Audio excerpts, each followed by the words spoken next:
What's up, guys? Welcome back to another episode. Today, I want to talk about 3 common mistakes salespeople make in presenting their product or service or in making a proposal. Now, as you know, making a proposal or offering your product or service is one of the most important parts of the sales process because that's when you get to really present the offer, put it in front of the prospect, and go for the close and get the deal done.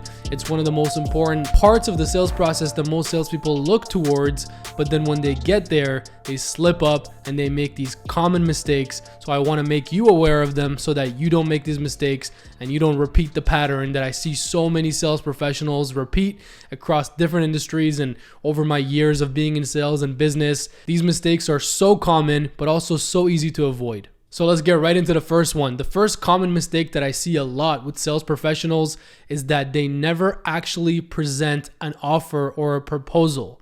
So they'll do all the hard work, they'll talk to all the prospects, they'll put in all the hours, they'll qualify the person, and as soon as they get the first objection or something comes their way or a barrier they weren't expecting, they'll bail on that prospect, they'll bail on that deal, and they'll never actually get a result out of it. So that's the first common mistake that I see. So the way to fix that is to always present a proposal or an offer to every single prospect that you're in front of, regardless of the circumstance. And I mean, even if your prospect is telling you, I'm not going to buy today, I just want to let you know to not waste your time, I'm not your buyer, I still want you to say, you know what, no problem, John or blank or whatever his name is, you know what, or her name. Your mindset should always be to present a proposal and present an offer and to have the intention of closing that deal and putting that deal in front of the prospect, regardless of the outcome. The outcome is totally fine. It's irrelevant. Whether they buy or they don't,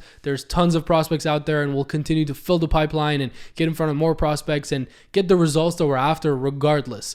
But what we can control is presenting an offer or a proposal every single time to every single person. What you want to do, what your job really is as a sales professional and even as a business owner, is to get your offer, your product, your service in front of as many people as possible. And that way you'll find the qualified buyers, you'll find the people that are interested, that can really benefit from your offer or product or service. And the ones that don't even buy, the ones that tell you, no matter what you say today, I'm not looking at it, I'm not buying, I have no intention of buying, no problem. Present them the offer, present them your proposal, and leave that with them. And some of them come back around and they end up buying in a week, in a month, in a year, and some of them never will, and that's totally fine as well. The whole point is that you control the controllables and do your part and present an offer or a proposal every single time. The second common mistake that I see with sales professionals that drives me freaking crazy is that they sell everything under the sun. They sell every single feature and benefit of their product. They sell every single thing that they think the customer might care about. And that's a mistake, because it just means that you haven't qualified your prospect properly to know what they really want and what they're really looking for. Nobody buys a product or a service because they want every single thing that comes with it, or they're attracted to every single feature or aspect of this product or service. They buy it normally to solve one problem,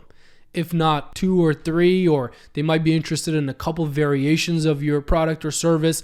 But really, it's most likely one main thing that has drawn that prospect to you and to your product and to your offer. So what's important here as a sales professional is for you to qualify the prospect properly, to ask all the right questions and get answers to all your questions, and to understand what their needs and their wants are, and then to really present and sell the one thing that they care about, the one problem that they're looking to solve, and you giving them the solution to that problem. You presenting the feature that's going to give them the benefit they're looking for, and connecting these two. And if you do that, you're going to increase your closing ratio, you're going to get a lot more deals done, and you're going to serve a much better purpose in helping your prospects and helping your potential customers. So simply put, instead of selling everything under the sun, sell what's important to your prospect. And mistake number 3, that's just as easy to do as number 1, but it's also easy not to do, and that's why so many sales professionals miss it, is that they never follow up on their proposals or offers. So whether you know this or not, follow-up is one of the biggest hacks in sales. Most people don't understand the value of follow-up, and most people don't follow up enough. I'm going to do a lot more content on just follow-up and different strategies and how to follow up effectively. but I'll leave this short point here.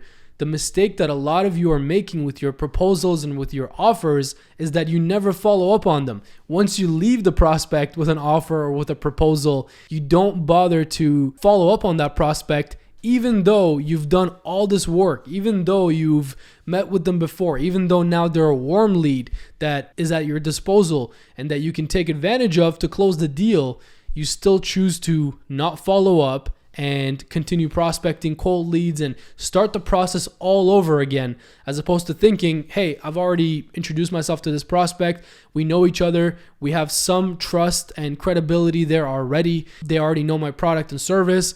I already know what their needs and wants are. I presented my proposal or offer. They didn't buy that day. And maybe I could follow up and ask them a couple of questions and see if I can get them back in, or if I can get them on the phone, and if I can get them to close that deal. It's on the final stage. It's on the final step. But as opposed to thinking in that way, most salespeople just think, oh, he didn't buy, she didn't buy. I guess he or she wasn't interested. I'll just move on. There is a time to move on. There is a time to continue prospecting and continue filling your pipeline and doing the work and filling the top of your funnel. I've talked about that before. Prospecting and filling the top of your funnel is the oxygen to your business. There is a time to do that.